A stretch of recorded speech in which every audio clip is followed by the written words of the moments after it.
ꯃꯌꯥꯝꯕꯨ ꯇꯣꯟꯆꯅꯨꯅ ꯇꯔꯥꯝꯅ ꯑꯣꯛꯆꯕꯒ ꯂꯣꯏꯅꯅ ꯏꯀꯣꯛꯅꯣꯟꯅ ꯈꯨꯔꯨꯝꯖꯔꯤ꯫ ꯉꯁꯤ ꯃꯌꯥꯝꯒꯤꯗꯃꯛꯇ ꯄꯨꯖꯔꯛꯂꯤꯕ ꯋꯥꯔꯤ ꯑꯁꯤꯒꯤ ꯃꯃꯤꯡꯅ ꯕꯨꯠ ꯁꯥꯟꯅꯕꯤ ꯍꯅꯨꯕꯤ ꯑꯃꯒꯤ ꯌꯨꯝ꯫ ꯋꯥꯔꯤ ꯑꯁꯤꯕꯨ ꯊꯥꯕꯤꯔꯛꯄꯅ ꯑꯊꯧꯕ ꯃꯩꯇꯩ꯫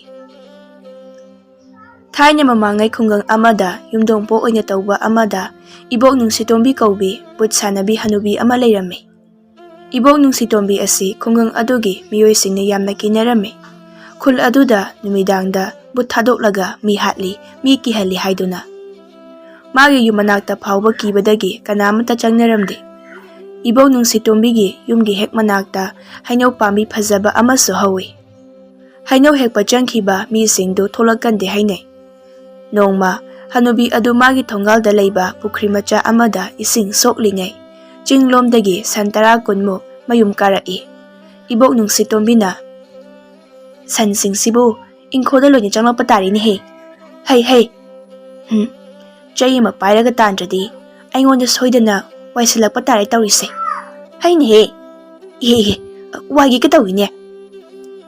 ꯑꯔꯥꯞꯄꯗ ꯑꯃꯨꯖꯥꯎ ꯀꯧꯕ ꯅꯨꯄꯥ ꯃꯆꯥ ꯑꯃꯁꯨ ꯁꯟ ꯈꯔ ꯍꯣꯏꯔꯒ ꯂꯥꯛꯏ꯫ ꯑꯃꯨꯖꯥꯎ ꯍꯥꯏꯔꯤꯕ ꯅꯨꯄꯥ ꯃꯆꯥ ꯑꯁꯤ ꯈꯨꯡꯒꯪ ꯑꯁꯤꯗ ꯈ꯭ꯋꯥꯏꯗꯒꯤ ꯃꯊꯣꯡ ꯆꯥꯗꯕ ꯅꯨꯄꯥ ꯃꯆꯥꯅꯤ꯫ ꯃꯥꯒꯤ ꯃꯁꯥꯗ ꯑꯀꯤꯕ ꯀꯔꯤꯅꯣ ꯈꯪꯗꯦ꯫ ꯃꯤ ꯁꯤꯕꯒꯤ ꯄꯣꯠꯂꯣꯏꯕꯁꯨ ꯌꯥꯎꯔꯝꯃꯤ, ꯐꯨꯅꯔꯦ ꯃꯥ ꯌꯥꯎꯔꯝꯃꯤ, ꯁꯥꯟꯅꯔꯦ ꯃꯥ ꯑꯗꯨꯝ ꯌꯥꯎꯔꯝꯃꯤ꯫ ꯂꯩꯀꯥꯏꯒꯤ ꯂꯨꯍꯣꯡ ꯈꯣꯡꯗꯣꯡꯕꯒꯤ ꯁꯨꯃꯥꯡ ꯈꯟꯕ ꯑꯇꯩ ꯃꯥꯅ ꯌꯥꯎꯗꯕ ꯊꯕꯛ ꯑꯃꯠꯇ ꯂꯩꯇꯦ꯫ ꯉꯥ ꯐꯥꯕ, ꯁꯤꯡ ꯌꯥꯟꯕ, ꯃꯥꯅ ꯁꯤꯃ ꯇꯧꯗꯦ ꯍꯥꯏꯕ ꯊꯕꯛ ꯂꯩꯇꯦ꯫ ꯑꯗꯨꯅ ꯂꯩꯀꯥꯏꯅ ꯃꯥꯕꯨ ꯌꯥꯝꯅ ꯌꯥꯏ꯫ ꯑꯗꯨꯕꯨ ꯃꯥꯅ ꯇꯧꯔꯤꯕ ꯊꯕꯛꯁꯤꯡꯁꯤ ꯃꯥꯒꯤ ꯑꯃꯠꯇ ꯅꯠꯇꯦ, ꯈꯨꯡꯒꯪ ꯑꯗꯨꯗ ꯂꯩꯔꯤꯕ ꯃꯌꯥꯝ ꯑꯗꯨꯒꯤ ꯃꯇꯦꯡ ꯄꯥꯡꯕꯤꯔꯤꯅꯤ꯫ ꯏꯕꯣꯛ ꯅꯨꯡꯁꯤꯇꯣꯝꯕꯤꯅ ꯑꯃꯨꯖꯥꯎꯗ ꯌꯥꯝ ꯁꯥꯎꯅ "ꯑꯃꯨꯖꯥꯎ, ꯍꯣ ꯑꯃꯨꯖꯥꯎ, ꯇꯥꯗꯦꯅꯦ ꯃꯅꯥꯁꯦ, ꯃꯁꯤ ꯎꯆꯨꯛꯁꯤꯅ ꯂꯪꯁꯤꯟꯗꯅ ꯁꯣꯏꯔꯣꯏ." ꯑꯃꯨꯖꯥꯎꯅ ꯁꯟꯁꯤꯡꯗꯨ ꯍꯣꯏꯔꯒ ꯇꯥꯟꯅꯔꯛꯄꯗ ꯏꯕꯣꯛ ꯅꯨꯡꯁꯤꯇꯣꯝꯕꯤꯒꯤ ꯏꯪꯈꯣꯜꯗ ꯂꯣꯏꯅ ꯆꯦꯟꯁꯤꯟꯈ꯭ꯔꯦ꯫ "ꯏꯍꯦ, ꯏꯕꯣꯛ, ꯑꯝꯇ ꯊꯠꯄꯤꯌꯨ." "ꯀꯔꯤꯒꯤ ꯊꯠꯀꯗꯧꯔꯤꯕ ꯑꯩꯅꯗꯤ?" "ꯏꯕꯣꯛ, ꯁꯟꯁꯤꯡꯁꯦ ꯊꯠꯇ꯭ꯔꯗꯤ ꯏꯕꯣꯛꯀꯤ ꯏꯪꯈꯣꯜꯗ ꯂꯣꯏꯅ ꯆꯦꯟꯁꯤꯟꯈ꯭ꯔꯅꯤ ꯍꯥꯏꯕꯒꯤ ꯋꯥꯅꯤ, ꯊꯠꯇ꯭ꯔꯁꯨ ꯇꯣꯛꯎꯅ, ꯅꯋꯥ ꯂꯧꯗꯦ, ꯆꯠꯂꯣ ꯑꯥꯗ." ꯏꯕꯣꯛ ꯅꯨꯡꯁꯤꯇꯣꯝꯕꯤ ꯈꯪꯁꯥꯎ ꯁꯥꯎꯒꯠꯂꯛꯏ꯫ "ꯑꯩꯒꯤ ꯏꯪꯈꯣꯜꯗꯒꯤ ꯃꯔꯣꯏ ꯃꯀꯥ ꯑꯃ ꯐꯥꯎꯕ ꯅꯪꯒꯤ ꯁꯟꯅ ꯅꯦꯠꯁꯤꯟꯕꯗ ꯍꯣꯔꯦꯟ ꯅꯨꯃꯤꯗꯥꯡ ꯑꯩꯅ ꯅꯪꯒꯤ ꯅꯌꯨꯝꯗ ꯀꯩꯗꯧꯒꯦ ꯌꯦꯡꯉꯨ." "ꯁꯟꯁꯤꯡꯁꯦ ꯑꯩ ꯈꯛꯀꯤ ꯅꯠꯇꯦ ꯏꯕꯣꯛ, ꯑꯩꯒꯤ ꯁꯟ ꯍꯣꯏꯔꯛꯄꯗ ꯃꯌꯥꯝꯒꯤꯁꯤꯁꯨ ꯅꯨꯡꯉꯥꯏꯇꯗꯅ ꯄꯨꯟꯅ ꯍꯣꯏꯔꯛꯄꯅꯤ꯫ ꯑꯗꯣ ꯅꯨꯃꯤꯗꯥꯡꯗ ꯏꯕꯣꯛꯅ ꯑꯩꯉꯣꯟꯗꯀꯔꯤ ꯇꯧꯒꯦ ꯍꯥꯏꯔꯤꯕ, ꯕꯨꯠ ꯊꯥꯖꯤꯜꯂꯛꯀꯦ ꯍꯥꯏꯔꯤꯕ꯭ꯔꯣ? ꯏꯕꯣꯛ, ꯅꯪ ꯍꯥꯠꯇꯣꯛꯎꯔꯥ? ꯅꯪ ꯁꯟ ꯐꯨꯅꯕ ꯆꯩꯁꯤꯅ ꯀꯜꯂꯛꯎꯔꯥ?" ꯏꯕꯣꯛ ꯅꯨꯡꯁꯤꯇꯣꯝꯕꯤꯗꯨ ꯌꯥꯝ ꯊꯤꯅ ꯁꯥꯎꯈ꯭ꯔꯦ, ꯑꯗꯨꯒ ꯃꯆꯤꯟꯗ ꯀꯔꯤꯅꯣ ꯄꯪꯁꯣꯟꯗ ꯁꯣꯜꯂꯤ꯫ ꯑꯃꯨꯖꯥꯎꯅ ꯏꯕꯣꯛ ꯅꯨꯡꯁꯤꯇꯣꯝꯕꯤꯗ ꯀꯔꯦꯝꯅꯔꯛꯏ꯫ "ꯏꯕꯣꯛ, ꯅꯪꯒꯤ ꯂꯥꯏꯁꯣꯟꯗꯣ ꯃꯤꯔꯣꯟ ꯀꯌꯥꯝ ꯌꯥꯎꯏꯅ, ꯐꯥꯒꯤ ꯌꯥꯝ ꯇꯥꯏ, ꯕꯨꯠ ꯁꯥꯟꯅꯕ ꯍꯅꯨꯕꯤꯅꯤꯅ꯫ ꯍꯨꯔꯥꯟꯕ ꯍꯅꯨꯕꯤ, ꯑꯩ ꯆꯠꯂꯦ." ꯑꯃꯨꯖꯥꯎꯗꯨ ꯏꯕꯣꯛ ꯅꯨꯡꯁꯤꯇꯣꯝꯕꯤꯗ ꯌꯥꯝ ꯅꯨꯡꯁꯤꯗꯅ ꯌꯦꯡꯂꯝꯂꯒ ꯁꯟꯁꯤꯡꯗꯨ ꯃꯌꯨꯝꯂꯣꯝꯗ ꯍꯣꯏꯔꯒ ꯆꯠꯈ꯭ꯔꯦ꯫ ꯏꯕꯣꯛ ꯅꯨꯡꯁꯤꯇꯣꯝꯕꯤꯗꯨ ꯑꯃꯨꯖꯥꯎꯗ ꯃꯃꯤꯠꯇꯨ ꯃꯩ ꯍꯧꯒ ꯌꯦꯡꯂꯒ ꯂꯩꯍꯧꯏ꯫ ꯏꯕꯣꯛ ꯅꯨꯡꯁꯤꯇꯣꯝꯕꯤꯅ ꯑꯃꯨꯖꯥꯎꯗ ꯂꯥꯎꯔꯛꯏ꯫ "ꯅꯨꯃꯤꯗꯥꯡ ꯉꯥꯏꯌꯨ, ꯉꯥꯅꯨ ꯍꯥꯠꯄꯗꯧꯅ ꯍꯥꯠꯀꯦ ꯅꯪ." "ꯍꯣ ꯍꯅꯨꯕꯤ, ꯅꯪꯒꯤ ꯕꯨꯠꯇꯣ ꯅꯨꯡꯊꯤꯟꯗ ꯊꯥꯗꯣꯔꯛꯄ ꯀꯤꯕ꯭ꯔꯣ, ꯂꯥꯛꯇ ꯂꯥꯛꯁꯅꯨ, ꯃꯄꯥꯟ ꯊꯣꯛꯆꯤꯟꯒꯦ." ꯑꯃꯨꯖꯥꯎꯗꯨ ꯃꯌꯥ ꯈꯤꯒꯠꯇꯅ ꯂꯥꯛꯏ꯫ "ꯏꯃꯥ ꯏꯄꯥ ꯏꯆꯤꯜ ꯏꯅꯥꯎ ꯑꯝꯇ ꯂꯩꯇꯦ ꯀꯥꯏꯅ ꯀꯤꯕꯤꯗꯧ ꯃꯥꯟꯕ꯭ꯔꯣ ꯍꯅꯨꯕꯤ? ꯅꯪꯒꯨꯝꯕ ꯖꯥꯠꯁꯤꯗꯤ ꯇꯨ."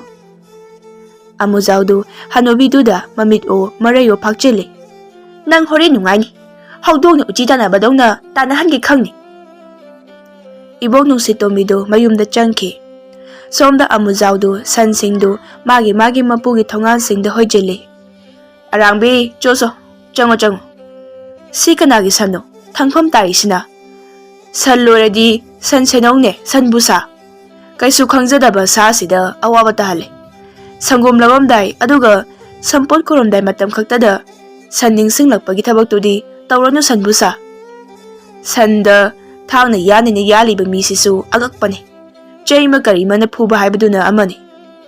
ꯅꯥꯏꯁꯤꯒꯤ ꯁꯟ ꯂꯥꯕꯁꯤꯗꯤ ꯃꯃꯤꯠ ꯅꯥꯝꯃ ꯇꯥꯡꯉꯤ. ꯅꯥꯎꯔꯤꯅ ꯀꯥꯞꯄꯗ ꯄꯥꯜꯂꯤ ꯑꯣꯏꯔꯝꯅꯤ.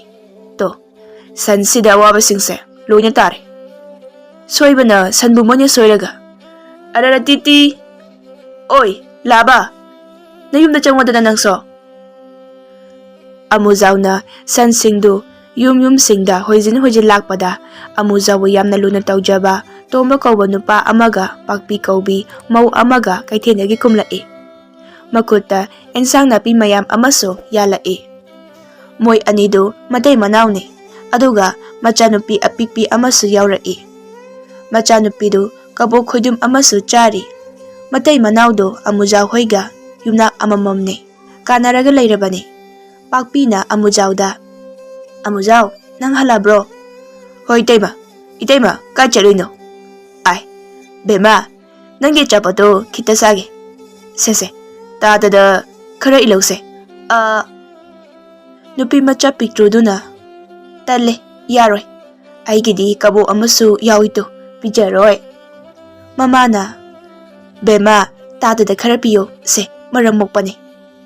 "ꯅꯪ ꯀꯕꯣꯛ ꯄꯤꯗ꯭ꯔꯗꯤ ꯍꯣꯔꯦꯟ ꯏꯕꯣꯛ ꯅꯨꯡꯁꯤꯇꯣꯝꯕꯤꯅ ꯑꯩꯈꯣꯏꯗ ꯕꯨꯠ ꯊꯥꯖꯤꯜꯂꯛꯀꯅꯤ ꯍꯥꯏꯕꯅꯤ꯫ ꯑꯗꯨꯒꯤ ꯕꯨꯠꯇꯣ ꯅꯪꯉꯣꯟꯗ ꯐꯥꯕ ꯂꯥꯛꯍꯜꯂꯨꯔꯥ, ꯍꯥ?" ꯑꯉꯥꯡꯗꯨ ꯀꯟꯅ ꯀꯞꯈꯠꯂꯛꯏ꯫ ꯄꯥꯛꯄꯤꯒꯤ ꯅꯨꯄꯥ ꯇꯣꯝꯕꯅ, "ꯍꯩꯠ, ꯃꯤꯅ ꯐꯥꯒꯤ ꯇꯧꯔꯒ ꯃꯁꯤꯅ ꯃꯔꯣꯟ ꯑꯃ." "ꯑꯁꯦꯡꯒꯤꯅꯤ ꯇꯥ ꯇꯣꯝꯕ, ꯑꯩꯅ ꯁꯟ ꯍꯣꯏꯔꯛꯄꯗ ꯏꯕꯣꯛ ꯅꯨꯡꯁꯤꯇꯣꯝꯕꯤꯒꯤ ꯏꯪꯈꯣꯜꯗ ꯁꯟ ꯈꯔ ꯆꯪꯈ꯭ꯔꯦ꯫ ꯑꯗꯨꯒꯤ ꯑꯩꯒꯤ ꯈꯠꯅꯕꯗ ꯏꯕꯣꯛ ꯅꯨꯡꯁꯤꯇꯣꯝꯕꯤꯅ ꯅꯨꯃꯤꯗꯥꯡ ꯈꯪꯅꯤ ꯍꯥꯏꯔꯒ ꯈꯨꯗꯣꯝꯕꯤꯒ ꯁꯤꯡꯉꯒ ꯂꯩꯍꯧꯏ." ꯄꯥꯛꯄꯤꯗꯨ ꯀꯤꯕꯅ ꯂꯣꯏꯈ꯭ꯔꯦ꯫ "ꯇꯥꯃꯣ, ꯈꯨꯖꯨ ꯂꯩꯈꯥꯝ ꯂꯩꯍꯧꯔꯤꯕ꯭ꯔꯣ?" "ꯄꯥꯛꯄꯤ, ꯄꯥꯈꯠꯀꯅꯨ. ꯕꯨꯠ ꯑꯃꯠꯇꯅ ꯃꯤꯗ ꯃꯈꯣꯔꯤ ꯃꯦꯠꯂꯝꯃꯤ, ꯇꯥꯔꯕꯣ?" "ꯏꯇꯩꯃ, ꯑꯁꯤ ꯍꯅꯨꯕꯤꯁꯦ ꯍꯥꯠꯇꯣꯛꯑꯁꯤꯔꯣ? ꯃꯥꯒꯤ ꯌꯨꯝ ꯃꯅꯥꯛꯇ ꯍꯧꯔꯤꯕ ꯍꯩꯅꯧ ꯄꯥꯝꯕꯤꯁꯦ ꯌꯥꯟꯊꯠꯂꯒ ꯌꯨꯝꯁꯤꯗ ꯅꯟꯁꯤꯜꯂꯒ ꯍꯥꯠꯂꯁꯤꯔꯣ?" "ꯑꯃꯨꯖꯥꯎ, ꯑꯩ ꯌꯥꯝ ꯀꯤꯔꯦ. ꯃꯝꯗ꯭ꯔꯤꯉꯩꯁꯤꯗ ꯆꯪꯁꯤꯜꯂꯛꯑꯣ ꯏꯕꯨꯡꯉꯣ. ꯅꯪꯁꯨ ꯌꯨꯝꯗ ꯂꯩꯕ ꯀꯤꯔꯗꯤ ꯑꯩꯈꯣꯏꯗ ꯂꯩꯔꯨꯁꯤ ꯂꯥꯛꯑꯣ." "ꯀꯩꯝ ꯇꯧꯔꯣꯏꯌꯦ ꯏꯇꯩꯃ, ꯑꯁꯤꯒꯤ ꯍꯅꯨꯕꯤꯁꯤꯅ ꯉꯥꯡꯕꯕꯨ." "ꯑꯗꯨꯃꯥꯏ ꯊꯥꯖꯗꯕ ꯇꯧꯅꯨ ꯏꯕꯨꯡꯉꯣ. ꯅꯍꯥꯟꯁꯨ ꯅꯣꯡꯉꯥꯜꯂꯝꯗꯥꯏ ꯃꯪꯂꯣꯝꯗ ꯆꯦꯡ ꯈꯞꯄꯒꯤ ꯃꯈꯣꯟ ꯇꯥꯔꯤꯗꯨꯅꯤ. ꯑꯗꯨꯒ ꯑꯩꯈꯣꯏ ꯃꯃꯥꯡ ꯂꯩꯀꯥꯏꯒꯤ ꯈꯨꯔꯥ ꯈꯣꯏꯗꯨꯝ ꯁꯤꯒꯗꯕ ꯅꯣꯡꯃ ꯋꯥꯠꯂꯤꯉꯩꯒꯤ ꯑꯍꯤꯡꯗ ꯃꯣꯏ ꯃꯅꯤꯡꯗ ꯎ ꯌꯥꯟꯕꯒꯤ ꯃꯈꯣꯟ ꯇꯥꯔꯤꯕꯗꯨꯅꯤ." "ꯏꯇꯩꯃ, ꯑꯗꯨꯗꯤ ꯎꯇꯨꯕꯤꯅ ꯎꯗ ꯃꯀꯣꯟ ꯁꯥꯕꯩ ꯃꯆꯤꯟꯅ ꯎꯗ ꯍꯠꯄꯩ ꯃꯈꯣꯜꯅꯤ." ꯑꯉꯥꯡ ꯄꯤꯛꯇ꯭ꯔꯨꯗꯨꯅ ꯃꯃꯥꯗ, "ꯏꯃꯥ, ꯀꯩꯅꯣ? ꯎꯇꯨꯕꯤ ꯍꯥꯏꯁꯦ ꯕꯨꯠ ꯃꯆꯥꯔꯥ?" "ꯎꯇꯨꯕꯤ ꯍꯥꯏꯕꯗꯤ ꯎꯆꯦꯛ ꯃꯈꯜ ꯑꯃꯅꯤ ꯏꯕꯦꯝꯃ." "ꯑꯃꯨꯖꯥꯎ, ꯀꯥꯟꯅꯗꯦ, ꯌꯨꯝꯗ ꯆꯪꯁꯤꯜꯂꯛꯑꯣ. ꯑꯗꯣ ꯅꯪꯒꯤ ꯅꯨꯃꯤꯗꯥꯡꯒꯤ ꯑꯦꯟꯁꯥꯡ ꯊꯣꯡꯅꯕ ꯂꯩꯍꯧꯔꯕꯣ?" "ꯇꯥ ꯇꯣꯝꯕ, ꯆꯤꯡꯗꯩ ꯆꯤꯡ ꯌꯦꯟꯁꯤꯟꯒ ꯑꯇꯩ ꯃꯁꯛ ꯈꯪꯂꯒ ꯃꯃꯤꯡ ꯈꯪꯗꯕ ꯑꯦꯟꯁꯥꯡ ꯈꯔ ꯍꯦꯛꯂꯛꯏ." ꯑꯣꯟꯊꯣꯛꯄ ꯑꯉꯥꯡ ꯍꯥꯏꯕꯗꯨꯅꯤ꯫ "ꯁꯦ, ꯉꯥ ꯑꯌꯥꯏꯕꯁꯦ ꯆꯤꯡ ꯌꯦꯟꯁꯤꯟ ꯊꯣꯡꯕꯗ ꯍꯥꯞꯄꯣ, ꯍꯥꯎꯕꯅꯤ." "ꯇꯥ ꯇꯣꯝꯕ." ꯃꯣꯏ ꯃꯔꯤꯗꯨ ꯋꯥꯔꯤ ꯁꯥꯗꯅ ꯌꯨꯝꯗ ꯆꯪꯂꯛꯏ꯫ ꯑꯃꯨꯖꯥꯎꯁꯨ ꯂꯩꯀꯥꯏꯒꯤ ꯊꯦꯡꯅꯕ ꯃꯤ ꯑꯃꯠꯇ ꯆꯤꯠꯊꯗꯅ ꯀꯧꯏ, "ꯈꯨꯔꯥ, ꯀꯥꯏ ꯆꯠꯂꯨꯏꯅꯣ?" "ꯄꯨꯄꯨ ꯏꯕꯣꯕꯤ, ꯅꯨꯡꯉꯥꯏꯔꯤꯕ꯭ꯔꯥ?" "ꯅꯥꯏꯗꯣꯝꯆꯥ ꯇꯝꯐꯥ ꯅꯠꯇ꯭ꯔꯣ? ꯏꯗꯣꯝꯆꯥ ꯍꯜꯂꯛꯑꯕꯣ?" "ꯑꯣꯏ, ꯈꯣꯏꯃꯣ, ꯊꯦꯡꯉꯦ. ꯌꯨꯝ ꯆꯪꯉꯣ. ꯅꯃꯥꯅ ꯑꯃꯨꯛ ꯐꯨꯕꯤ ꯇꯥꯔꯦ. ꯅꯪ ꯌꯥꯝ ꯃꯣꯠꯂꯦꯀꯣ. ꯑꯩꯗꯧꯅ ꯈꯔ ꯅꯥꯟꯕ ꯇꯝꯃꯨ." ꯑꯃꯨꯖꯥꯎꯗꯨ ꯃꯇꯣꯝꯇ ꯑꯃꯨꯛ, "ꯑꯁ, ꯃꯤ ꯀꯧꯃꯟꯗꯅ ꯈꯗꯥꯡꯁꯤ ꯋꯥꯔꯦꯗ. ꯍꯌꯦꯡꯗꯩ ꯃꯣꯏꯅ ꯑꯃꯨꯛ ꯀꯧꯔꯛꯁꯅꯤ. ꯑꯩꯅ ꯁꯨꯝ ꯂꯣꯏ ꯀꯧ ꯂꯩ." ꯇꯣꯝꯕꯒ ꯄꯥꯛꯄꯤꯒꯗꯨ ꯑꯃꯨꯖꯥꯎꯒꯤ ꯃꯇꯧꯗꯨꯗ ꯅꯣꯛꯏ꯫ ꯅꯨꯃꯤꯗꯥꯡ ꯑꯃꯨꯖꯥꯎ ꯃꯥꯒꯤ ꯑꯄꯤꯛꯄ ꯌꯨꯝꯗꯨꯗ ꯆꯥꯛ ꯊꯣꯡꯅꯕ ꯇꯧꯔꯤ꯫ ꯃꯅꯤꯡꯗꯒꯤ ꯁꯤꯡ ꯐꯧꯔꯒ ꯊꯝꯕꯗꯨ ꯂꯧꯕ ꯊꯣꯛꯏ꯫ ꯑꯃꯨꯖꯥꯎꯗꯨ ꯃꯅꯤꯡꯒꯤ ꯋꯥꯔꯛ ꯃꯣꯡꯁꯣꯡ ꯑꯃꯗ ꯃꯨꯟꯅ ꯌꯦꯡꯉꯤ, ꯑꯗꯨꯒ ꯃꯇꯣꯝꯇ, "ꯑꯩꯗꯤ ꯏꯕꯣꯛ ꯅꯨꯡꯁꯤꯇꯣꯝꯕꯤ ꯑꯣꯏꯔꯕꯣꯏ ꯈꯜꯂꯨꯔꯦ. ꯄꯦꯜꯂꯕ ꯍꯅꯨꯕꯤꯅꯤ." ꯑꯁꯣꯝꯗꯅ ꯏꯕꯣꯛ ꯅꯨꯡꯁꯤꯇꯣꯝꯕꯤꯗꯨ ꯌꯨꯝꯌꯥꯏꯗ ꯐꯝꯂꯒ ꯃꯥꯒꯤ ꯃꯃꯥꯡꯗ ꯃꯤꯒꯤ ꯃꯁꯝ ꯃꯇꯣꯟ ꯂꯪꯅ ꯀꯤꯕ ꯑꯃ, ꯐꯤꯅ ꯁꯥꯕ ꯂꯥꯏꯐꯗꯕꯤ ꯑꯃꯨꯕ ꯑꯃ, ꯑꯗꯨꯒ ꯃꯪꯗꯒꯤ ꯃꯤ ꯄꯣꯂꯣꯏꯕꯒꯤ ꯎꯠ ꯈꯔ ꯇꯧꯔꯒ ꯃꯩ ꯑꯄꯤꯛꯄ ꯑꯃ ꯊꯥꯒꯠꯇꯨꯅ ꯎꯠ ꯑꯗꯨꯅ ꯃꯩꯗꯨꯗ ꯇꯞꯅ ꯇꯞꯅ ꯊꯥꯗꯔꯤ꯫ ꯃꯃꯤꯠꯇꯨ ꯑꯣꯔꯣꯟ ꯑꯣꯔꯣꯟ ꯇꯧꯔꯒ ꯏꯕꯣꯛ ꯅꯨꯡꯁꯤꯇꯣꯝꯕꯤꯒꯤ ꯃꯁꯛꯀꯤ ꯐꯤꯕꯝ ꯑꯗꯨ ꯑꯀꯤꯕ ꯑꯃꯅꯤ, ꯑꯗꯨꯒ ꯀꯔꯤ ꯀꯔꯤꯅꯣ ꯌꯥꯝꯅ ꯁꯣꯜꯂꯤ꯫ "ꯃꯤꯅ ꯉꯝꯗ, ꯂꯥꯏꯅ ꯉꯝꯗ, ꯕꯨꯠꯅ ꯂꯣꯏꯅ ꯉꯝꯃꯨ. ꯁꯨ ꯁꯨ ꯁꯨ ꯁꯨ. Iye. Mana ngamda, aina ngamda, butna loina ngamu. So. But mapido maidudagi laydana tholai. Masamana ipapagay. Aduga ibog nung sitombigi mamangda nganglaga lay. Ibog nung sitomina butuda. Amuzaw hariba nupa machado. Amukta na yujo. Chalo, aigi but na pi. Khangni do ngasidi. Tinkha kumba angang mana aibu singnaba saradana. Chalo he nangso. Swaida ngangdana leirano. Amujau hairiba lamhenba angangdo. Ngasi ahingsima tumhangano. But mapido ibok nung sitombida khana yinglamlaga Amujau gi mayumlomda paiki. Amujau du chak thongna singdu kanna sanglaga thekli. Maning thongda karigumba makon ama Amujau na tai. Aduga tuminna amuk lay. Kaino, singna imung sida theklaga makona maningdagi tarisina. Amuka theke. Thek tabi sangjinage. Maningda sing amuk break launa theki. Sidi ibok nung sitombi gi but thajimbido hauridana. Thangdo kai lekre. Buta thangna kabani yaludoino. Aina fina yetlaga semba maibundo kadai lekre. Sagai leir. Thau saizilaga mai chamaga maningda thoke. Aduga nung sitombi gi butu da suge. Amujau na maibundu mai chamlaga maning thongdo hangdokpaga mangon thokpham thong adomdagi kokok amuk thilai. Amujau mamangi thongduda amuk yengi. Aduga maning thongdo lonsingena laithorakpada waraki asongba aduda but ama masamana ipha pharaga phamlaga Amujauda munna yenglaga leirame. Amujaudu masamana yunge tu khyau chunge. But adugi mamit anidu mit maha amuba yaude ngaudo ngaktani. Mamito ngaurok ngaure. Karino, aina uriba side. Punsida ngasi aigi hakchangda tu chungliba sumaina amukta sumkhide. Aduga ngasi na karigi chungiba. Warakta phamlaga leiriba ibok nung sitombigi but aduna Amujauda khut khatlaga kaubagum tawrai. Amujaudu maibunduda haifet yenglaga warak adomda changi hek tawbaga kanano amana Amujaugi lengjumda tap launa amuk pairai. Amujau khangprek khangi. Kanano? Amujaugi lengjum pairaklibaду ta tombo oirame. Kari tawre Amujau? Maning sida natomta kari yenglamino. Amujaudu ta tombada munna yenglamlaga waraktuda amuk yengi. Wa marak aduda ibok nung sitombigi but adu makrang phaklaga yet oida hauriba wa ni karaktuda makhom anidu nappaga kakhatki. Aduga wa matondagi Amujauda but aduna amuk munna yenglaga lay. To mana Amujauda. Amujau, kadaidano nang yenglibadubo? Imung sagsilaw thengi. Hoy tatomba. To naday maga lakpani. Naday masu nangi chak thibiri. Matay mapakpina. Amujau, nangmu maningduda mayduga kari yenglibano. Nasadusu humangakta ngaire. Naday mane chak thiri ngay sida ibungo. Nang iru mukta lujathok ujo. Aduga chak chathoknaba.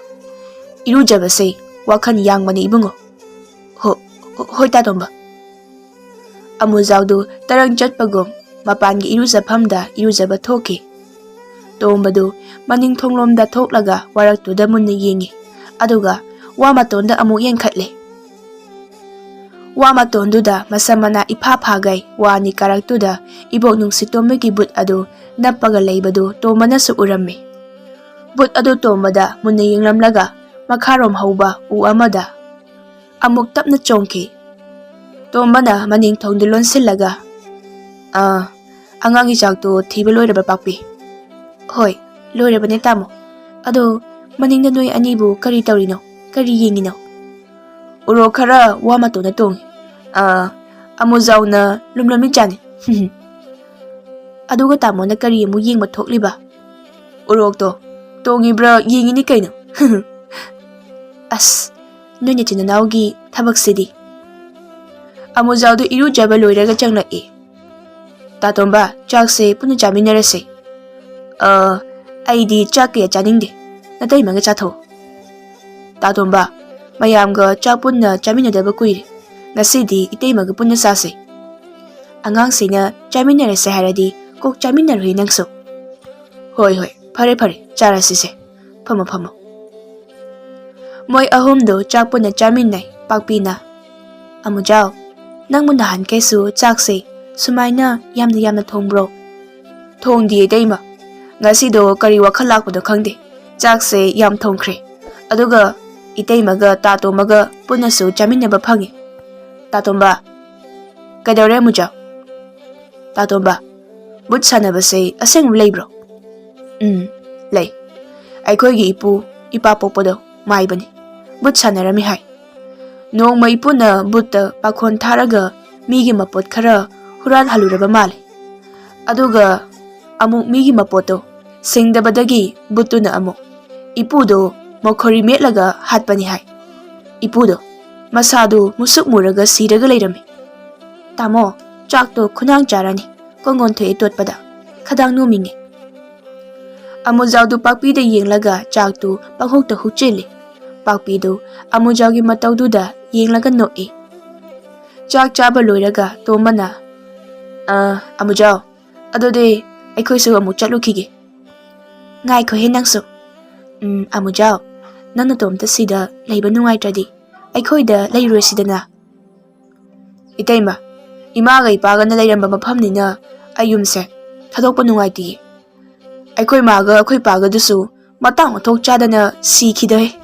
Khushi laksimakna marona mafagi tariba. Imana mapanda tholakpa. Aduga ipana mapandagi imungde changlakpada thongjinda moi anido khangminnaraga sirini. Kaino tamo amujawna haise chumbro. Ibok nungsi tomina yam kanna naiba hawalapa matamdani. Mana khulai kaisida but thadoklaga khunsida ot khairakpa matamduda aikoigi amujawgi mamaga mapagado lankhibani. Pelaba warini. Itaima angangdi kanaga lehoge. Noi bajiga lehobani. Ado Itaima ai yumphau thingi. Yaranida aikoi dum hankrage. Yaro Itaima ai thinni. Amujawdu ngangnaba yadabadagi yumphauba thilli. Tombaga pakpigadu mayumphauba thiluraga amujaw amuk tholai. Aduga halakpagi lambida ibo nungsi tomigi mayumlomda amujawdu mamit I kaba makai yengba horai. Amujawdu ibo nungsi tomigi mayumlomgi lambida lai. Aduga ibo nungsi tomigi mayumgi thongan mapada leplaga nungdum khulaga popa popa launa thomjille. Ibo nungsi tombida law lawdana kauba horai. He hanubi nang ngasidi hatpa tare mapanda tholokni thuna. Ibo nungsi tombido thong tapna hangdorai. Aduga amujawda yam karimnana. Amujaw ngasidi khara tawbra. Haujikti nang aina kari tawba ngami haibado khangliko. Nang na but khara loisilaga khulai kaisida tawningma tawbadi sungya yaroi. Aina nang hatrise but to thadoklaga amu thanamladi nang sikraba matungda khulse but prenga tanga haurani na tawbai wani. Adu khangadi aingonda usit thoide batawrakanu.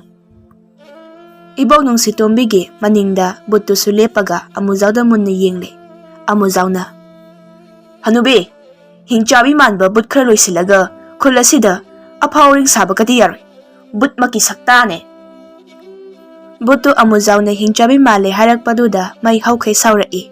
Buttu ngarang ngangi. Ibo nungsi tomina magi tungda lepiba buttuda mabukta khuningna thinjille. Buttu uk hairaga mabuktu pairaga yu manungda changki. Ibo nungsi tombina amujawda haurakliba makai aina sum naiba helakini. Si haramlaga ibo nungsi tombidu thongdu gamlauna thinjinki. Amujawdu mapandagi ibo nungsi tombida akama petwo kariyo tawdana laksille. Ibo nungsi tombisu imungdagi akama peta amuk khumlai. Ibo nungsi tombigi buttu thongdu tapna hangdorai. Ibo nungsi tombina amuk singsinki. Amujawna masidi yaroi. Masigi hanubisina sumanya sum tawrayadi khungangse tamnarai olani. Hayengde thabak khara tawgi khangniyo. Nonganbaga amujawdu changan charaga chingyagi sanjinbam lampak amada matomta phamlaga wakhan khalle. Horensu sansingse hanubisigi inkolda amu loina hojingi khangni. Butki lamandi sanna khumba tabani. But thajilakliba makai san adum thajingani.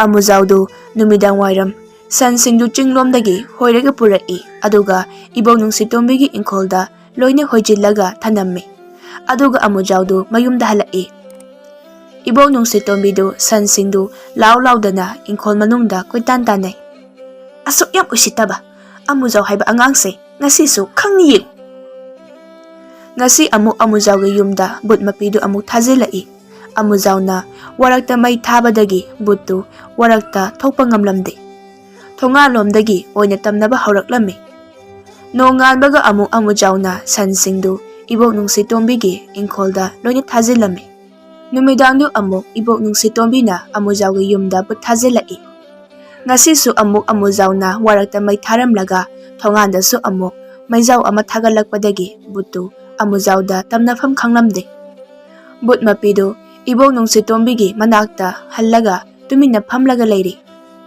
ꯑꯃꯨꯖꯥꯎꯁꯨ ꯕꯨꯠ ꯃꯄꯤꯗꯨꯒꯤ ꯃꯇꯨꯡ ꯏꯟꯅꯔꯝꯃꯤ ꯑꯗꯨꯒ ꯏꯕꯣꯛ ꯅꯨꯡꯁꯤꯇꯣꯝꯕꯤꯒꯤ ꯌꯨꯝꯒꯤ ꯃꯅꯤꯡꯗ ꯇꯨꯃꯤꯟꯅ ꯐꯝꯂꯒ ꯃꯣꯏ ꯑꯅꯤꯅ ꯋꯥꯔꯤ ꯁꯥꯔꯤꯕꯗꯨ ꯇꯥꯔꯝꯃꯤ꯫ ꯏꯕꯣꯛ ꯅꯨꯡꯁꯤꯇꯣꯝꯕꯤꯅ ꯕꯨꯠ ꯃꯄꯤꯗꯨꯗ "ꯀꯔꯤ ꯇꯧꯔꯦ ꯕꯨꯠ ꯃꯄꯤ? ꯃꯩ ꯍꯧꯐꯝꯗꯨꯗ ꯎꯪꯉꯒ ꯐꯝꯃꯒ ꯂꯩꯔꯤꯗꯨꯅ? ꯑꯃꯨꯖꯥꯎꯗ ꯀꯌꯥꯝ ꯇꯝꯅꯔꯝꯃꯤ ꯍꯥ?" ꯕꯨꯠꯇꯨꯅ "ꯑꯩꯅ ꯑꯁꯨꯛ ꯌꯥꯝ ꯀꯨꯏꯅ ꯇꯝꯅꯔꯛꯄꯁꯤꯗ ꯑꯃꯨꯖꯥꯎ ꯍꯥꯏꯔꯤꯕ ꯑꯉꯥꯡꯁꯤꯃꯨ ꯃꯊꯣꯡ ꯆꯥꯗꯕ ꯃꯤ ꯊꯦꯡꯅꯔꯛꯇ꯭ꯔꯤ꯫ ꯅꯍꯥꯟ ꯑꯍꯥꯟꯕ ꯇꯝꯅꯕ ꯅꯨꯃꯤꯠꯇꯤ ꯑꯃꯨꯖꯥꯎꯗꯣ ꯌꯥꯝꯅ ꯀꯤꯈꯤꯕꯅꯤ꯫ ꯑꯗꯣ ꯍꯟꯗꯛꯇꯤ ꯇꯝꯅꯐꯝ ꯃꯐꯝ ꯃꯈꯩ ꯃꯥꯅ ꯃꯩ ꯂꯣꯏꯅ ꯊꯥꯔꯒ ꯍꯦꯛꯇ ꯊꯅꯝꯃꯤ꯫ ꯑꯩꯈꯣꯏꯅ ꯇꯝꯅꯒꯗꯕ ꯃꯐꯝꯗꯤ ꯑꯁꯣꯡꯕ ꯑꯁꯨꯛꯄ ꯃꯐꯝꯁꯤꯡꯗꯅꯤ꯫ ꯍꯧꯖꯤꯛ ꯀꯗꯥꯏꯗ ꯇꯝꯅꯧ ꯍꯥꯏꯕꯅꯣ ꯍꯅꯨꯕꯤ?" "ꯏ, ꯍꯅꯨꯕꯤ ꯀꯩ ꯍꯥꯏꯅꯦ? ꯅꯪ ꯃꯩ ꯃꯅꯨꯡꯗ ꯑꯃꯨꯛ ꯆꯪꯍꯟꯈ꯭ꯔꯣꯔꯥ ꯍꯥ? ꯅꯪꯒꯨꯝꯕ ꯕꯨꯠ ꯑꯃꯅꯁꯨ ꯑꯩꯉꯣꯟꯗ ꯊꯛꯁꯤ ꯈꯥꯁꯤ ꯌꯥꯎꯗꯕ ꯋꯥ ꯉꯥꯡꯂꯤꯗꯣ ꯍꯥ?" ꯕꯨꯠꯇꯨ ꯈꯪꯁꯥꯎ ꯁꯥꯎꯔꯛꯏ ꯑꯗꯨꯒ ꯏꯕꯣꯛ ꯅꯨꯡꯁꯤꯇꯣꯝꯕꯤꯗ "ꯊꯣꯛꯆꯅꯤꯡꯗ꯭ꯔꯦ, ꯃꯩꯁꯦ ꯍꯧꯕꯤꯔꯣ ꯑꯗꯨꯒ ꯆꯪꯈ꯭ꯔꯒꯦ." ꯏꯕꯣꯛ ꯅꯨꯡꯁꯤꯇꯣꯝꯕꯤ ꯕꯤꯡ ꯂꯥꯎꯅ ꯁꯥꯎꯔꯛꯏ ꯑꯗꯨꯒ ꯂꯥꯏꯔꯣꯟ ꯇꯤꯟꯁꯣꯟ ꯁꯣꯜꯂꯛꯏ꯫ "ꯅꯪꯅ ꯉꯝꯗ꯭ꯔꯦ ꯅꯐꯝꯗ ꯍꯟꯈꯣ꯫ ꯇꯥꯏꯕꯪ ꯃꯤꯅ ꯉꯝꯃꯦ ꯅꯪꯕꯨ ꯊꯤꯕ ꯉꯝꯗꯕ ꯑꯣꯏꯌꯨ꯫ ꯏꯌꯥ ꯁꯨ." ꯕꯨꯠ ꯃꯄꯤꯗꯨ ꯑꯃꯨꯛ ꯃꯅꯨꯡꯗ ꯆꯪꯈ꯭ꯔꯦ꯫ ꯑꯃꯨꯖꯥꯎꯗꯨ ꯃꯥꯒꯤ ꯁꯟ ꯃꯌꯥꯝꯗꯨ ꯇꯣꯏꯅ ꯏꯕꯣꯛꯀꯤ ꯏꯪꯈꯣꯜꯗ ꯍꯣꯏꯖꯤꯟꯃꯟꯕꯗꯒꯤ ꯏꯕꯣꯛ ꯅꯨꯡꯁꯤꯇꯣꯝꯕꯤꯗꯨ ꯑꯃꯨꯖꯥꯎꯒꯤ ꯈꯨꯟꯗꯨꯃ ꯁꯤꯟꯕ ꯊꯨꯡꯅ ꯇꯝꯅꯍꯜꯂꯒꯦ ꯈꯟꯈ꯭ꯔꯦ꯫ ꯊꯥ ꯁꯤꯔꯝꯗꯥꯏꯒꯤ ꯅꯨꯃꯤꯠ ꯑꯃꯗꯅꯤ ꯑꯃꯨꯖꯥꯎꯗꯨ ꯁꯟ ꯁꯦꯟꯐꯝ ꯂꯝꯄꯥꯛꯇꯨꯗ ꯁꯟ ꯃꯌꯥꯝꯗꯨ ꯁꯖꯤꯛ ꯆꯥꯍꯜꯂꯝꯂꯒ ꯍꯩꯇ꯭ꯔꯣꯏ ꯄꯥꯝꯕꯤ ꯑꯃꯗ ꯀꯥꯔꯒ ꯍꯩꯇ꯭ꯔꯣꯏ ꯍꯦꯛꯂꯤ꯫ ꯍꯩꯇ꯭ꯔꯣꯏ ꯄꯥꯝꯕꯤꯗꯨ ꯌꯥꯝꯅ ꯋꯥꯡꯉꯤ꯫ ꯃꯇꯣꯟꯗꯒꯤ ꯌꯦꯡꯕꯗ ꯑꯃꯨꯖꯥꯎꯒꯤ ꯈꯨꯟꯗꯨ ꯑꯗꯨꯝ ꯎꯔꯦ ꯑꯗꯨꯒ ꯏꯕꯣꯛ ꯅꯨꯡꯁꯤꯇꯣꯝꯕꯤꯒꯤ ꯌꯨꯝꯁꯨ ꯐꯖꯅ ꯑꯗꯨꯝ ꯎꯏ꯫ ꯑꯃꯨꯖꯥꯎꯗꯨ ꯎꯗꯨꯗ ꯌꯥꯜꯂ ꯌꯥꯜꯂꯒ ꯃꯇꯣꯟ ꯐꯥꯎꯕ ꯑꯃꯨꯛ ꯀꯥꯈꯠꯂꯤ꯫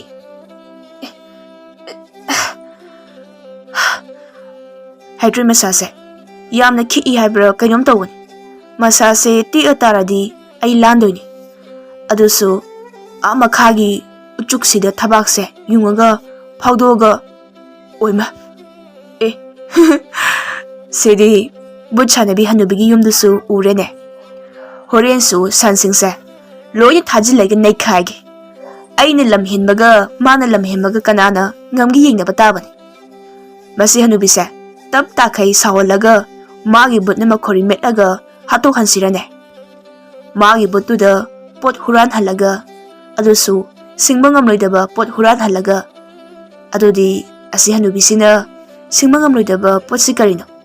ꯑꯣ ꯃꯁꯥꯁꯨ ꯁꯣꯟꯕꯅꯤꯅ ꯃꯥꯒꯤ ꯕꯨꯠꯇ ꯐꯧ ꯍꯨꯔꯥꯟꯍꯜꯂꯒꯦ꯫ ꯑꯣ ꯑꯩ ꯃꯥꯒꯤ ꯀꯣꯇꯩ ꯐꯧꯁꯤꯡꯁꯦ ꯃꯩ ꯊꯥꯗꯣꯛꯀꯦ ꯈꯛꯅꯤ꯫ ꯁꯟꯁꯤꯡꯁꯦ ꯃꯥꯒꯤ ꯏꯪꯈꯣꯜꯗ ꯂꯣꯏꯅ ꯍꯣꯏꯖꯤꯜꯂꯒ ꯍꯅꯨꯕꯤ ꯅꯨꯡꯁꯤꯇꯣꯝꯕꯤꯅ ꯁꯟ ꯃꯌꯥꯝꯗꯣ ꯇꯥꯜꯂꯤꯉꯩꯗ ꯃꯥꯒꯤ ꯀꯣꯠꯀꯤ ꯐꯧꯁꯤꯡꯁꯦ ꯋꯥꯏ ꯍꯩꯖꯤꯜꯂꯒ ꯃꯩ ꯊꯥꯗꯣꯛꯂꯕ ꯃꯥꯒꯤ ꯆꯥꯅꯕ ꯐꯧꯁꯨ ꯂꯩꯀꯥꯏ ꯈꯨꯟꯅ ꯄꯤꯕꯤꯗꯧꯕ ꯂꯩꯇ꯭ꯔꯦ꯫ ꯃꯔꯝꯗꯤ ꯀꯅꯥꯝꯇꯅ ꯍꯅꯨꯕꯤ ꯅꯨꯡꯁꯤꯇꯣꯝꯕꯤꯁꯦ ꯅꯨꯡꯁꯤꯗꯕꯅꯤꯅ꯫ ꯑꯗꯨꯗꯩꯗꯤ ꯃꯥꯒꯤ ꯕꯨꯠꯇꯨꯅ ꯃꯤꯒꯤ ꯀꯣꯠꯇꯩ ꯐꯧ ꯍꯨꯔꯥꯟꯕ ꯊꯥꯔꯛꯀꯅꯤ ꯁꯣꯏꯗꯅ꯫ ꯕꯨꯠꯇꯨꯅ ꯍꯨꯔꯥꯜꯂꯒ ꯄꯨꯈ꯭ꯔꯤꯕ ꯐꯧꯗꯣ ꯑꯩꯅ ꯑꯃꯨꯛ ꯃꯩ ꯊꯥꯗꯣꯛꯂꯕ ꯕꯨꯠꯇꯨꯅ ꯍꯨꯔꯥꯟꯈꯤꯕ ꯐꯧꯗꯣ ꯁꯤꯡꯗ꯭ꯔꯤ ꯐꯥꯎꯕ ꯍꯅꯨꯕꯤꯅ ꯑꯇꯣꯞꯄ ꯐꯧ ꯑꯃꯨꯛ ꯍꯨꯔꯥꯜꯂꯨꯆꯣ ꯍꯥꯏꯕ ꯕꯨꯠꯇꯨꯅ ꯀꯩꯁꯨ ꯌꯥꯔꯣꯏ꯫ ꯑꯗꯨꯗꯩꯗꯤ ꯃꯣꯏ ꯑꯅꯤ ꯈꯠꯅꯔꯛꯂꯅꯤ ꯑꯗꯨꯒ ꯕꯨꯠꯇꯨꯅ ꯍꯅꯨꯕꯤꯗꯣ ꯑꯗꯨꯝ ꯆꯔꯝ ꯃꯦꯠꯂꯒ ꯍꯥꯠꯆꯈ꯭ꯔꯁꯅꯤ꯫ ꯀꯥꯟꯅꯗꯦ, ꯌꯨꯝꯗ ꯍꯟꯅꯕ ꯇꯧꯔꯒꯦ꯫ ꯑꯩꯒꯤ ꯃꯩꯈꯦꯠꯇꯣ ꯀꯗꯥꯏꯗ ꯌꯥꯎꯈ꯭ꯔꯦ? ꯑꯣ ꯁꯤꯗ ꯌꯥꯎꯔꯦ꯫ Amujawdu ududagi yala yalaga kumtharai aduga isai amuksu sakli. Hanubi, ho Hanubi, nang tahalagido Hanubi. Butka Hanubiga punahan gido. Hanubi halagido, Hanubi. Amujawdu san mayam hoiraga lai aduga ibo nung sitomi ki thongan yaubaga amujawna ibo nung sitomida kanna lausili. Oh Hanubi! San changye ning kholda. Sanse amuk to hoyopiro. Kari haiba. Nang thoing ki san singse hoijilaga. Haine he. He amujaw haiba angang. Nang horen numdang su nungai ni. Nang yumdagi horaga khulai kaise. Ahing sima nei ying. Haine he. Chujaka se loina thudek lene. Hai warak tabagi sansa. Noi de loina hatlageda. Ibo nung sitombidu ingkolduda sansingdu koitan taringai tanjaduda amujawdu ibo nung sitombigi yumgi nakanda khillaga thamba phau hapam kotuda changi yumgi sangtapta leiba phunga manak aduda wayaw babara amasu leiramme wai singdu kota loina haijillaga makhet khechillamlaga amujawdu mayumda nok nok tana jelai phau singdu loina chahore hanubidu kap tana lau dana kot adugi akoibada koi chenchelammi. Wima, aidi chara hin batare do. Aigi but mapidubu, karai de lay begini nang bo. Ising hola une. May se, mutalo ne, tholo ne nang bo. Butusu, may hawalaga kau thok tradi, tholo oini. Ibog nung sitombidu pamlaga, may natum na chaklaba kot aduda, yenglaga makutu laybakta, puduna kaplammi. Aduga onthokpa pibam amada ibo nung sitombidu mamit mana langthoklaga sauraga. Amujaw haiba, waraktabagi macha. Nama napa asibadugi manakta nangsu kotlaga langkhargido ngasidi. Khungi miyoisingda otlabadi. Thokliba thadokse amujaw na thoanmani hairaga mayamna amujaw se amuk hatokhalaba. Numidang ahing nung yaido mahoksaga yamna manadaba mawong amada ibo nung sitombina tamna halami. Nupi angangsing kapna launarami. Arapada ahingda uyan magi makon, jeng kapagi makon kaya tahalami. Migi maning mayada angang kapagi makon kaya tahalami. Amujawdi karimata akiba phawkidre. Ahingdo nungayan tumlami. Noongan baga khulay kaygi miyam huptana ibo nung sitomigi mayumda thangtin paraga chatlammi. Ibo nung sitombi su mayna chakraba phau haplamba kot adugi utwai singdu sengdoklaga leirammi. Laikaygi naha amana ibo nung sitombi. Ibo nung sitombidu nahaduda yam khana yengai. Mayamdo ibo nung sitombigi mieng adu kibadagi tumin na lainay. Naha aduna amo.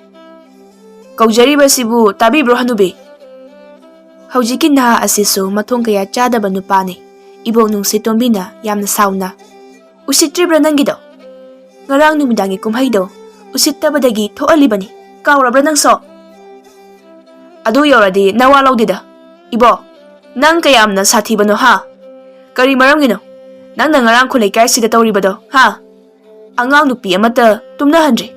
Haujiksu kidana mapan thokpa ngamdaba yahore. Adudi amujawda taino.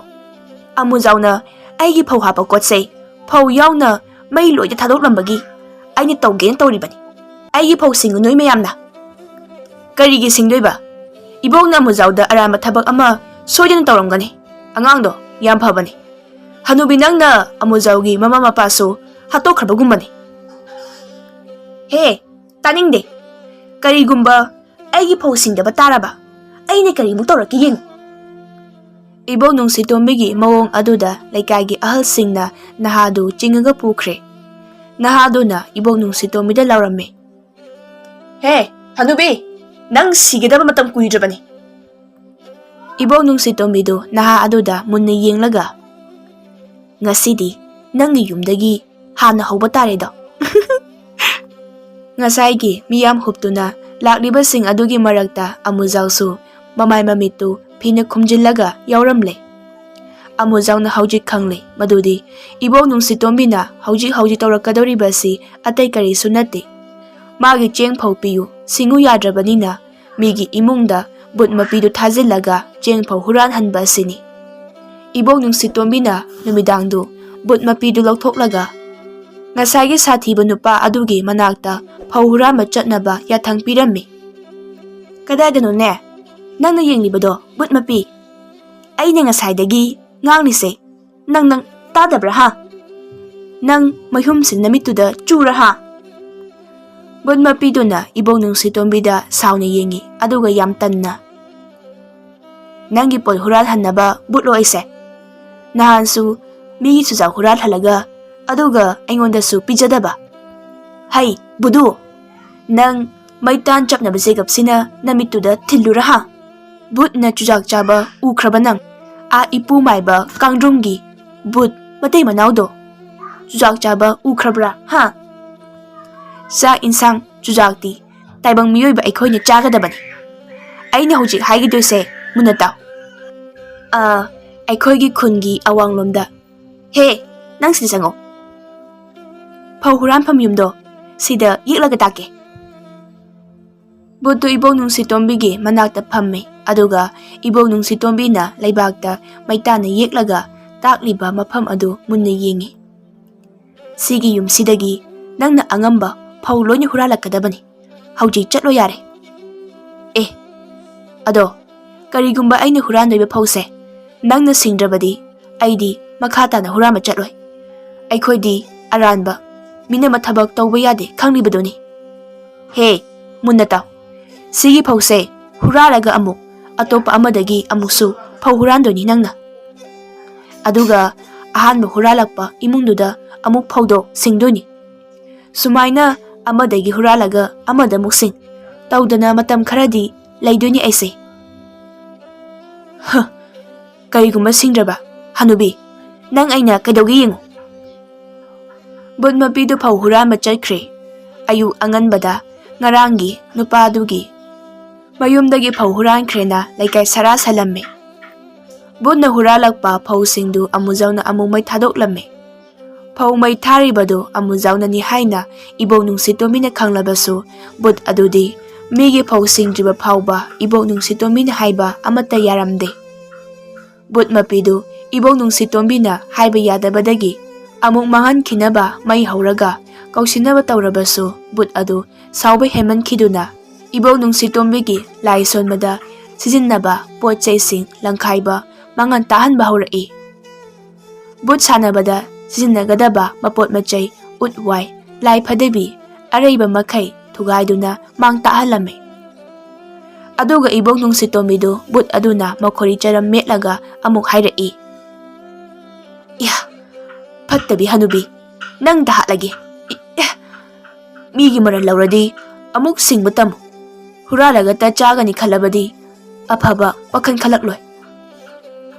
Ibong Nungsitombida butuda kuzina kanna lama kotli, aduga manakta layba buta thomba yaba potsu amuk makutu na mari. Adubo karimata thanyaramde. Ibong Nungsitombina buta. Nangi na thibong do, kanana thakini he, minay machagi bot. Ay gingakse, thado une, huran magi machabot. Kari, ay githibong kanana thaki haiba. Ay ni chakchaba ukrabra ha. Nang dahat lagi he. Pataba midi, magi mamita, apaba amata udabani ni hanubi. Apaba budi, patana ugani. Aduga, pataba dubuna apaba oina ugani. Nang natawba pataba sing adugi mahay, ngasidi panglabani. Asumna, budmapi aduna Ibong Nungsitomido, maukari metlaga hatok lamme. Aduga but aduna Ibong Nungsitomido yumgi saijinda tauriyan silaga tanamme. Ibong Nungsitombina sikrabanina tonganda higit laybadusu ukidre. Nongma amuzaw na san seluraga Ibong Nungsitombida kanaba haugena Ibong Nungsitombigi inkolda san mayamna tazilame. Aduga Ibong Nungsitombida kauraga kanaba haurame. Ibong Nungsitomido mapana tholoktabadagi amuzawdu yumduda changlaga yenglubada saijinda tauri yalaga lairame. Amuzawdu Ibong Nungsitombigi pibam adu ubada haijindana lawi. Laikay aduda layba mi karasu amuzawna lawadu tarame. Amuzawdu Ngayhak layraga amukasu kanna laurai. Amuzauna hantamuk lauraiduna but mapidu imung na layramba thainabagi oirame. Amuzauna nang waraki butura. Mani. Butuna amuzauda ibog nung sitombi hatpagi waridu amuzauda wakhan nungaitana lirami. Amuzaudi waridu taraga nakanda laythoklaga tumina noklay. Amuzauna butuda. Pare, hatokre. Ado but mape. Nangna pamise karino. Aina nangi kari mateng tau haibano. Amuzau, ay di but nido. But haibasidi mapu hek pandabada. Khul laikai sida ko chatuna laydoni. Maphamase adum tamnaraga laygadoni. Aise tamnarai but haibado oiradabani. Maramasina aigi mapu ase nangna muk sinbiyu. Aibu kauthokadaba amadi aibu amu manghankinaba laison singdo ai oina taklagi nangonda. Hoi adoni aina pamliba siso. Ibong nung sito mina tawramba laison tinson singdo aingonda loina takpa hauroji. But mapi aduna amuzauda loina taamme.